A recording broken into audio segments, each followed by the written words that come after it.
c'est juste fermé. C'est correct, on va attendre. Est-ce qu'il y a le...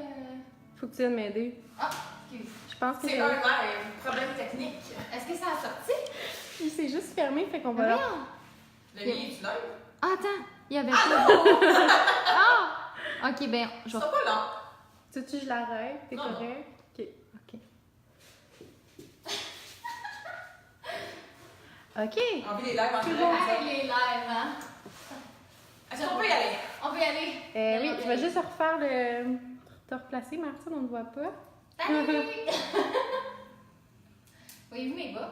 Oui. On voit tes beaux bas. Ok, filles, c'est bon. C'est vrai? Allez. Yeah! Donc, bon matin, bonjour en fait, parce qu'on est rendu l'après-midi. Je m'appelle Mélanie Gordon, je suis la propriétaire de Voix d'amour et je suis en compagnie de... Martine Trépanier, je suis la blogueuse derrière Fitness et Talent Haut. Et aujourd'hui, ce matin, cet après-midi, je sais pas pourquoi on se matin, Ouais, c'est ça. on est en brunch, fait que je pense que je suis encore dans le mood. On se fait une petite rencontre de planification parce que j'aide Martine et son conjoint à planifier leur mariage. Donc, on a décidé de faire une petite rencontre autour d'un brunch qu'on n'a pas nécessairement mangé, mais qui est là. Pour parler un peu de planification. Puis répondre aussi aux questions des gens, je pense. Si jamais il y a des gens qui sont intéressés à poser certaines petites questions, on a Valérie qui est derrière les cellulaires qui va pouvoir nous donner les questions qu'on a. Puis sinon, on va faire un peu le tour Ben oui. de planification. Écoute, je voulais vraiment te rencontrer parce que depuis que je partage nos rencontres sur les réseaux sociaux, depuis que je fais des stories, j'ai plein de questions des filles qui se marient cette année, qui ont des questions sur, je sais pas, le DJ, la venue. Tout ce qui rentre dedans. Oui. Ouais. Puis je trouvais que tu avais tellement de réponses à ça, puis je me suis dit pourquoi pas faire un petit vidéo pour un petit recap, pour donner des trucs aux gens. Fait que je suis vraiment excitée d'être là avec ça. On va faire ça. Fait que, en fait, là, c'est quoi une planificatrice de mariage? À quoi ça sert? Qu'est-ce que ça fait dans la vie? Qu'est-ce que ça mange en hiver? Qu'est-ce que ça mange en hiver? Une planificatrice mange beaucoup de choses en hiver. En gros, honnêtement, une planificatrice s'occupe de tout ce qui touche à un mariage. Que ce soit de trouver des fournisseurs, que ce soit de trouver certains éléments importants pour le mariage, de venir rappeler aux mariés qu'est-ce qu'ils doivent planifier, parce que, je veux dire, on se marie une fois, des fois deux, là, mais je veux dire, idéalement, on se marie une fois. On sait pas c'est quoi, on sait pas ce qu'on commence, on sait pas où s'enligne avec ça. Fait que notre but est de faire en sorte qu'on commence à la base en se disant, OK, voici, on va se marier telle date, voici notre salle, où est-ce qu'on s'enligne par la suite. Fait que c'est de venir trouver tous les différents éléments qui rentrent en ligne de compte dans la planification et s'assurer que quand on arrive la journée du mariage, on a pensé à tout. Il n'y a pas quelque chose qui est comme glissé entre les cracks ou qu'on a oublié puis qu'on arrive on se dit oh my god, j'ai pas pensé à ça. Ou la veille, on se réveille en panique parce qu'on a oublié quelque chose, c'est dramatique. Après notre première rencontre, là, je te jure, j'avais tellement plus de questions. Ben parce oui, que oui. Tu es venu me chercher avec des trucs que j'avais jamais pensé. Là. Puis c'est mieux d'avoir ce raisonnement-là un an d'avance que d'arriver comme 2-3 jours avant le mariage et de dire j'ai pas pensé, j'ai oublié telle affaire, oh my god, je sais pas où m'enligner, quoi faire. Fait que c'est vraiment plus intéressant pour les mariés de vivre ça d'avance. Fait que notre rôle, oui, au début c'est stressant parce que justement, réaliser combien d'affaires qu'il y a à faire. Mais un coup que la base est faite, après ça s'enligne mieux, on a une ligne à suivre, une ligne directrice. Puis on est juste en mesure de mieux s'aider à l'intérieur de la planification. Si on s'entend, tout le monde est différent. Il y a des gens qui vont vouloir avoir un accompagnement de A à Z. Il y a des gens qui font tout eux-mêmes, qui te veulent sur place. Fait que c'est le fun de voir que tu peux t'impliquer à différents niveaux, que tu es flexible là-dedans. Moi, je trouvais ça intéressant quand je t'ai rencontré. Je savais pas que tu pouvais jouer avec ça, là, ton implication dans le Oui, je veux dire, c'est pas tout le monde qui veut avoir une planificatrice qui va s'occuper de tout de A à Z parce que ça enlève un peu votre beauté de la chose de planifier son propre mariage. Fait que le fait d'être juste là pour pouvoir guider, répondre aux questions, être sur place la journée même pour s'assurer que tout vraiment se gère bien, ça permet que vous pouvez quand même planifier vous même votre mariage, vous êtes impliqué, vous faites vos recherches, vous allez chercher vos fournisseurs, mais il y a quelqu'un qui est là puis qui répond à vos questions puis qui s'assure que Martine, as-tu pensé de faire telle tâche ce mois-ci? Faut pas que tu oublies telle affaire ou voici, je vais répondre à vos questions. Puis ça enlève tout le petit stress, je pense, qui vient avec une planification de mariage. Puis dans ce sens-là, je trouve ça bien qu'on s'entende si bien parce que c'est pas le fun de tomber sur quelqu'un, mais dans le fond, tu la choisirais pas. C'était le même style, le même, tu sais que tu vas penser aux mêmes choses, puis que tu aimerais les décisions que la personne va prendre, mettons, le jour même. Fait que ça, en tout cas, je suis vraiment contente de ça. C'est important, je pense que c'est un des critères aussi quand tu choisis n'importe quel fournisseur pour ton mariage. Il faut que ce soit quelqu'un qui t'entend bien avec. Parce que t'es pris avec la personne la journée complète. Je veux pas, une planificatrice, une décoratrice, une fleuriste, photographe, ils sont là durant la journée du mariage. Fait que si ça fit moins, mais tu n'auras peut-être pas le même visuel que tu voudrais donner à ton mariage parce que les photos vont peut-être pas ressortir ce que toi t'aimerais avoir, ou le DJ va peut-être pas jouer la musique que tu veux jouer. Mais quand il y a une bonne connexion qui se fait, qu'il y a une belle chimie, tout découle tellement plus facilement. C'est plus intéressant pour vous de le vivre comme ça. Puis allez voir son Instagram, elle a vraiment un beau style. Je travaille très fort! Fait que là, parlons budget. Oui. Est-ce que planificatrice, ça l'aide avec ça? Parce qu'on se dit, c'est cher. C'est cher, hein, c'est marié. C'est cher, c'est marié. Là, je peux pas comme vous inventer une recette miracle qui fait que ça coûte moins cher. Il n'y en a pas. Il y a des coûts à venir absorber. Mais l'avantage, c'est que premièrement, on budgétise beaucoup. Je pense que, on va en reparler un peu plus tard, là, mais je pense que le budget, c'est une grosse partie des éléments qui est souvent oublié. Tu sais, souvent, on se dit, OK, on a un budget total fictif, 15 000 $, 20 000 qu'on veut s'établir pour le mariage. On ne pense pas nécessairement à tout mettre dans ce budget-là. On se dit, OK, non, la robe, je ne la mets pas dans le budget, les alliances, je ne la mets pas dans le budget, le rôle, tu sais, tu finis par enlever tellement la part de ta planification que quand tu budgétises, tu réalises que finalement, ton mariage a coûté pas mal plus cher que ce que tu pouvais penser. Fait que nous, on a plusieurs outils qu'on travaille avec, où ce qu'on budgétise, c'est qu'on met vraiment toutes les dépenses que vous faites relatives au mariage à l'intérieur de ça, et on s'assure qu'on est capable de rester dans le budget qu'on s'est fixé. Fait que les recherches qu'on fait en conséquence, fleuristes, décorations, photographes, tous les fournisseurs, que ça rentre dans le budget qu'on a, pour pas qu'on arrive à la fin de la journée en disant on avait un budget de 20 000 puis on est rendu à 35 000 $. Parce que c'est souvent ça qui arrive. On a des petites dépenses à gauche, des petites dépenses à droite. On se laisse emporter par la magie du mariage. On arrive le lendemain et on se dit oh my god, on a une facture, ça a coûté cher. Fait que d'être capable de fournir ça, puis en même temps, tout le temps, c'est pas nécessairement monétaire, mais tu sais, toutes les recherches que vous faites, c'est beaucoup de temps. Je veux dire, time is money à quelque part, là, pas nécessairement quand c'est quelque chose qu'on aime faire, mais quand même. Si vous passez 2-3 semaines à chercher pour un DJ qui va faire votre mariage, nous, les recherches sont déjà faites. Fait que ça vous enlève tellement comme tout votre temps de recherche qu'en bout de ligne, vous êtes capable de vous occuper à faire autre chose que tout le temps être dans le nez à faire la je sais pas s'il y a des futurs mariés qui nous écoutent en ce moment, mais ça vient englober un petit peu ta vie ou ça vient comme te prendre beaucoup de jus parce que pour vrai, je pense juste à ça. J'écoute Spotify, je pense à des. Tu travailles la nuit, tu penses à quelque chose. C'est bon parce que j'ai jamais été gaga comme ça, mais là, on dirait que je sais pas pourquoi ça vient tout en tout. Mais c'est tellement un gros événement. C'est une grosse planification pendant un an. T'arrives la journée du mariage, c'est tellement de choses à planifier. C'est comme un peu n'importe quoi. Un gros événement qu'on a besoin de planifier dans notre vie implique que du jour au lendemain, on pense juste à ça. T'sais, on va se prendre dans les magasins, on va voir quelque chose, on va l'acheter, on regarde, c'est pour mon mariage, c'est le fun, c'est cute. Faut pas faire ça trop souvent. Pas trop souvent, mais ça va vite. On budgétise, ça fait partie de la tâche de budgétisation. Mais oui, ça englobe tout. Ça englobe la vie un peu. Là. C'est le fun. Une autre question que moi j'avais quand j'ai rencontré Marie, c'est first look. Est-ce qu'on fait ça, est-ce qu'on fait pas ça? Là, je sais qu'on est rendu la journée du mariage, on parle de quelque chose de plus précis. Mais c'est une question que tout le monde.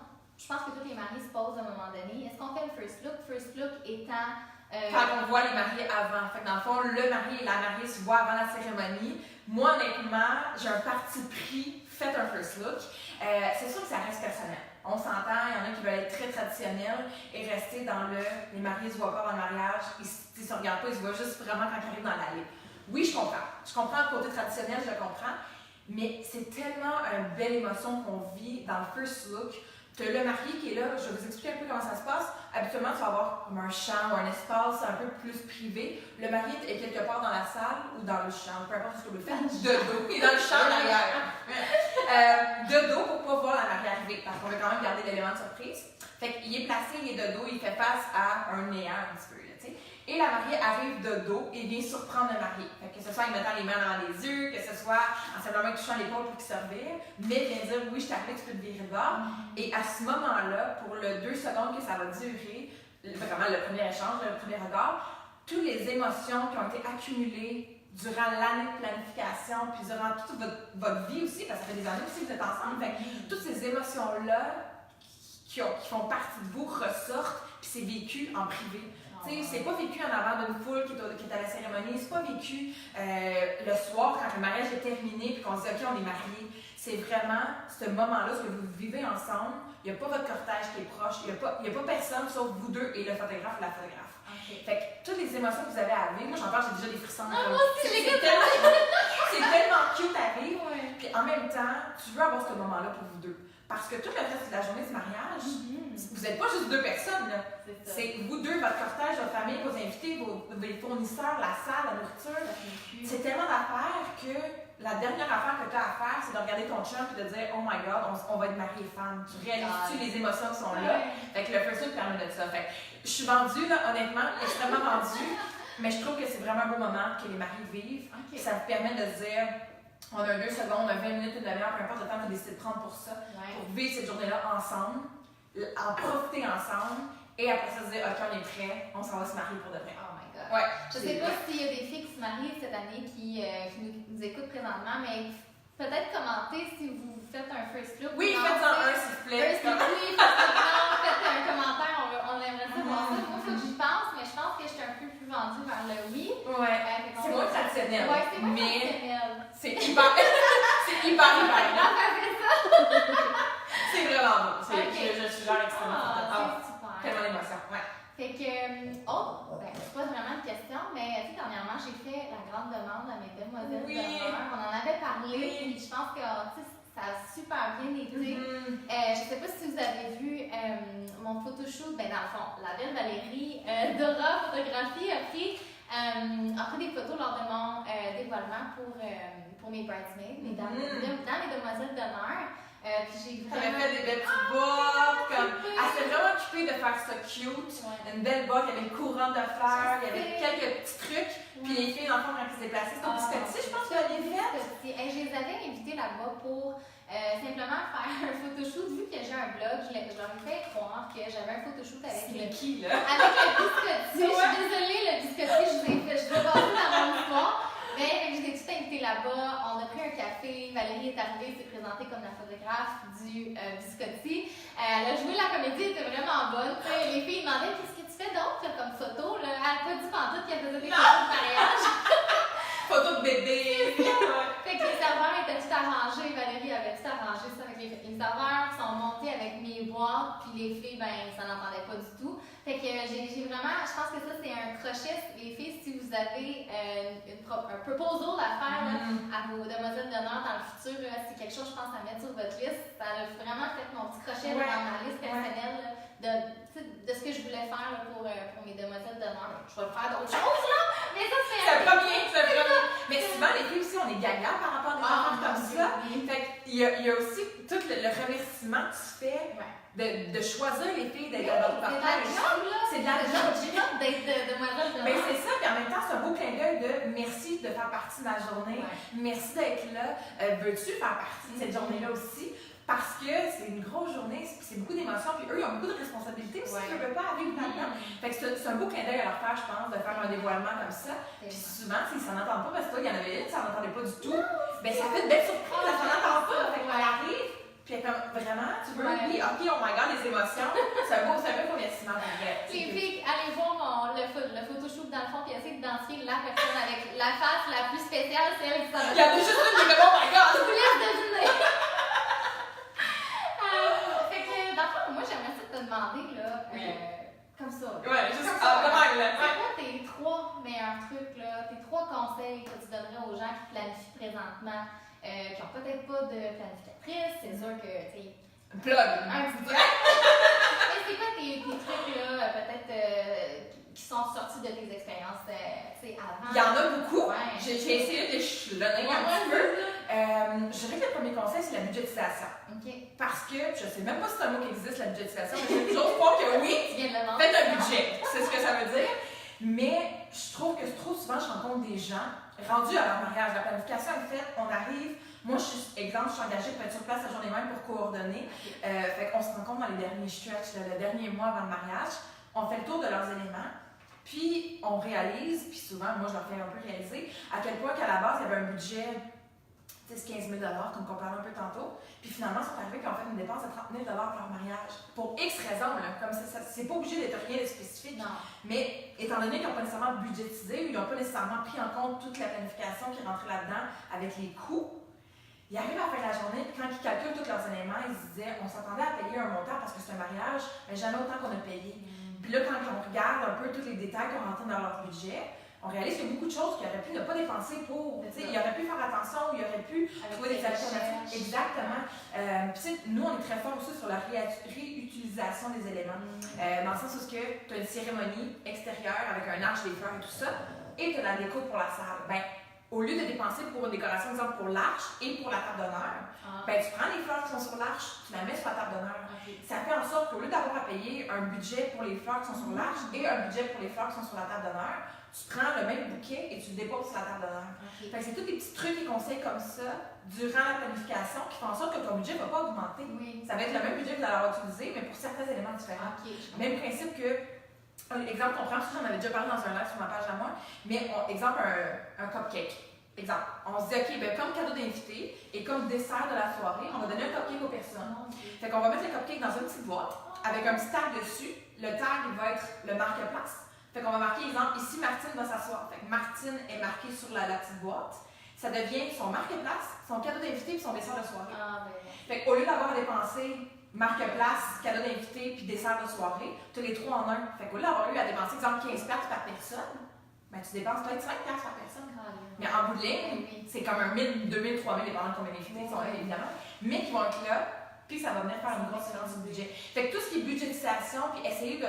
C'est pas de couper les coins, c'est pas essayer de faire des X sur ce qu'on voudrait avoir, c'est d'être en mesure de mieux utiliser le budget pour que ça soit rentabilisé à la fin de la journée. Là, ça vous parle beaucoup de logistique, c'est des trucs de logistique, ça. Puis quand on s'est rencontrés aussi, tu m'as parlé de les speeches, c'est quand il fallait que ce soit donné. Ah, moi, je bombardais de questions, là! Je trouve vraiment que ça vaut la peine d'avoir quelqu'un qui se connaît parce que c'est des choses auxquelles j'aurais. Le monde ne pense pas parce que justement, c'est pas ce que vous faites à tous les jours. Tout le monde a une spécialité, tout le monde a un travail au quotidien. Nous, c'est notre. Fait que les mariages, on en connaît de fond en comble. J'en ai fait une centaine de mariages. Fait qu'on a un bon background qui est utile pour répondre aux questions. Puis des fois, c'est des affaires juste qu'on pense pas. Fait que ça rentre un peu là-dedans, puis on ne pense pas. Mais on est là, nous, pour dire as-tu pensé à faire telle affaire? Non, qu'est-ce que tu veux dire? Fait que là, nous, on répond, ouais, c'est ça. Fait que là, on répond, puis on enligne un petit peu par rapport à ça. Fait que le premier conseil, je pense, serait vraiment faire un bon budget, essayer de s'y tenir, puis de trouver une alternative. Si on a certaines idées en tête, il y a toujours possibilité de venir modifier certaines choses pour que ça rentre à l'intérieur du budget. Budget. Notez-vous-le, budget. Sinon, je dirais aussi, puis ça, c'est des affaires que j'ai vu des fois mal aller un peu au niveau du mariage, c'est d'être clair avec ce qu'on attend de notre cortège, la journée du mariage. Demoiselles, garçons d'honneur, veut pas, c'est beaucoup de coûts. Il faut qu'ils achètent leurs habits, leurs robes, faire le maquillage, faire la coiffure. C'est toute une question d'argent que les personnes doivent dépenser quand ils font partie d'un cortège. C'est pas nécessairement tous les mariés qui vont dire à leur cortège, je vous paye tout au complet, parce que, veut pas, c'est énormément de coûts pour tout le monde. Il faut être clair avec les cortèges, les filles et les garçons, pour dire, voici ce qu'on attend de vous pour la journée du mariage, voici certaines tâches que vous allez peut-être avoir à faire, et voici, semblablement, un peu les coûts qui vont être à dépenser par rapport à la journée du mariage. Comme ça, la personne, quand elle dit, oui, je vais faire partie de son cortège, elle sait exactement qu'est-ce qui va être à l'intérieur de ça. Tu sais, moi, j'ai déjà eu des amis, sans nécessairement que j'aie été impliquée dans le mariage, des amis externes qui sont venus voir en me disant oui, je suis dans le cortège, mais je ne m'attendais pas à ce que ça me coûte 600$ faire partie du cortège. Parce que, exemple, ils ont dû payer leur robe, ils ont dû payer justement le maquillage, la coiffure, la manucure, la pédicure, tu sais, comme tout ce qui vient par rapport à je suis dans les photos du mariage, je veux bien paraître, parce que, tu sais, je suis là, je suis dans les photos, je fais partie du cortège. Fait que tout ce qui vient par rapport à ça, ça monte beaucoup. On est chanceux quand les mariés décident de payer, mais c'est absolument pas nécessaire non plus. Je veux dire, ça, c'est une question très personnelle aux mariés. Mais pour moi, que le cortège soit mis au courant de. On s'attend à ce qu'exemple, cette journée-là, vous soyez responsable, ça a l'air niaiseux, de m'emmener à la salle de bain. Tu sais, les filles qui ont des grosses robes de mariée, elles n'allaient pas à la salle de bain tout seul, ça marche pas. Tu sais, ça ne fonctionnera pas. Nous, souvent, on le fait, on aide la mariée, mais c'est des petites tâches comme ça qu'on peut dire à une des demoiselles, madame, d'honneur, peu importe. Tu vas être la personne responsable de quand j'ai besoin d'aller à la salle de bain, monter ma robe puis m'asseoir à côté. Tantôt, je disais, moi, je suis bien piquée avec mes cheveux. Oui. Là, j'ai une craque, désolée. On dirait que j'ai une craque de cheveux. Il faudrait que je dise à quelqu'un, dans le fond, que il faudrait vous regarder tout le temps mes cheveux. Parce que je serais pas contente, si toutes mes photos, je suis exactement. Bon. Ouais, ou de juste dire à un autre demoiselle, tu es responsable de mon rouge à lèvres. Fait que durant la soirée, il va y avoir plein de photos. J'en ai des dents. Si t'en as des dents, si le rouge à lèvres paraît plus, si on a besoin. Mais avec nos filles du cortège, ça ne dérange pas. C'est des filles qui vont au quotidien. Fait que ça ne dérange pas, mais de leur donner des petites tâches comme ça pour s'assurer qu'ils savent à quoi s'attendre. Puis que vous, durant la soirée, vous n'êtes pas en train de vous dire, mon cortège, je ne m'aide pas. Tu sais, peu importe. Là. On veut tout le temps que tout se passe bien. Puis je pense que le plus d'informations qu'on leur donne d'avance, puis le plus clair qu'on est, le mieux que c'est pour tout le monde. Vous, c'est clair dans votre tête que vous attendez de leur part. Vous savez qu'est-ce qu'eux vont avoir à dépenser ou à apporter la journée du mariage. Et pour eux, ils sont très au courant d'avance aussi. Qu'est-ce qui va être impliqué à l'intérieur de la journée du mariage. Et de la planification durant l'année aussi. Le bachelorette, le ci, le ça. Il faut au moins englober tout ça. Troisième et dernière petite tip, je dirais, c'est d'avoir quelqu'un à la journée du mariage. Puis là, je fais une grosse plug, mais c'est pas obligé d'être nécessairement nous, là. C'est juste d'avoir une coordonnatrice sur place à la journée du mariage. Parce que honnêtement, puis j'ai été à des mariages où j'étais invitée, que ce soit avant de m'être lancée en affaires ou après, peu importe, puis il n'y avait pas nécessairement une coordonnatrice sur place. Puis c'est sûr que moi j'en remarque un peu plus parce que je suis là-dedans à longueur de journée, mais tellement de petites erreurs ou de petits faux pas qu'elle aurait pu comme éviter s'il y avait quelqu'un sur place pour venir gérer.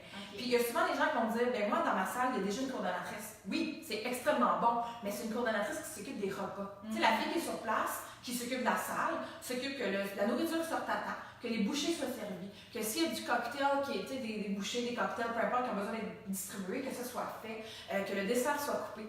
La personne qui est sur place avec la salle, autre que celle des tâches connexes qui sont marquées dans le contrat, techniquement, leur rôle, c'est de s'assurer que la nourriture sorte à temps et que vous ayez un bon service de repas. Tout ce qui rentre dans la ligne de avoir le DJ qui joue la bonne musique au bon moment, les speeches au bon moment, la cérémonie d'asseoir les gens, d'être capable de dire au cortège, ton rôle à toi durant la cérémonie, c'est de t'installer à tel endroit, de marcher de telle façon. C'est toutes des tâches que les gens ne sont pas au courant. Puis tu arrives la journée du mariage, puis tu essaies un peu d'improviser. Souvent, c'est la mariée qui va être mise en question. C'est ce que j'ai entendu. J'ai eu des histoires où est-ce que la mariée était tassée d'un bord puis de l'autre, elle se posait des questions par le DJ, par le traiteur, par tout le monde, pour savoir qu'est-ce qui arrive.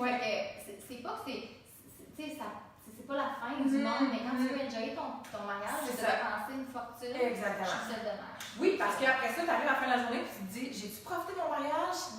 Pas tant que ça. Ça a été une belle journée. Mais est-ce que j'en ai profité et j'ai réellement eu du plaisir? Peut-être pas, parce que je suis en train de répondre à 1000 millions de questions au lieu de juste être assis, profiter de mon souper, profiter de mon cortège, avoir du fun durant la journée du mariage. Notre rôle à nous, c'est de faire en sorte que tout ce qui est responsabilité sur place, on s'en occupe. On gère tout. Le DJ doit faire une première chanson, le photographe doit prendre certaines photos du coucher de soleil. Peu importe c'est quoi les tâches que les mariés veulent qu'on fasse, on s'assure que ce soit fait et que quand nous on quitte, il faudra juste profiter de notre soirée. La musique en embarque, le gros party commence et vous pouvez profiter de la soirée. Fait que ce soit nous, que ce soit une autre compagnie, en même temps que c'est quelqu'un qui sait ce qu'il fait et qui est réellement bon dans son travail, ça va valoir la peine d'avoir cet investissement-là la journée même. Oui, ça rentre dans un investissement, mais ça vaut la peine de le prévoir au budget, dans notre budgétisation, pour dire on a quelqu'un la journée même puis on n'a pas de stress par rapport à ça. Oh oui, absolument. Ça, c'est le fun. Pour vrai, absolument. C'est la part qui me stressait. Fait que je crois que j'ai plus de questions pour toi. Oh, on a fait le tour! Mais je voulais glisser comme ça pour les filles qui me suivent sur ma page, puis pour les gens aussi sur la page de Vœux d'amour. Je vais faire un genre de bootcamp, une expérience remise en forme là, dès le début de 2019 pour les filles qui, pour tout le monde en fait, mais plus pour les filles aussi qui voulaient se remettre en forme avant leur mariage en 2019. Donc ça va être une expérience de plusieurs mois. Ah, le café? Oh, le café est fini! Ça va être une expérience de plusieurs mois, juste pour. Vous n'êtes pas obligé de vouloir faire du poids. Je pense que c'est juste une question de bien se sentir le jour de son mariage. Il y a des gens qui veulent s'entraîner, qui veulent se concentrer sur la nourriture, il y en a qui veulent avoir une belle peau. Peu importe, je pense que mon défi va vraiment regrouper ces éléments-là de santé, de remise en forme, puis de juste de se sentir bien dans sa peau. Là. Début 2019, surveillez sur ma page, je vais sortir un beau petit document pour vous informer comment ça va se passer. On a des beaux programmes à faire à la maison, ça se passe tout dans son salon, vous n'avez pas besoin d'aller au gym. Donc, je suis vraiment excitée de... Oui, puis en même temps, on en avait parlé, puis je pense que ça va être une petite branche qu'on va faire aussi. Mais tous ceux qui vont faire partie du programme à Martine vont avoir un rabais pour la coordination de la journée du mariage. On va déterminer ça en temps et lieu, mais ça va être une belle petite promotion qu'on va pouvoir faire pour les gens qui vont participer. Puis en même temps, justement, ça va leur permettre d'avoir un mariage un peu stress-free la journée. Fait que si vous avez des questions, je n'hésite pas, mettez-les dans les commentaires. C'est sûr que nous, le live va nécessairement se terminer, mais on peut répondre après aussi les questions par message privé. Le live est terminé. Puis, merci tout le monde. Absolument, c'était cool, j'aimais ça. On va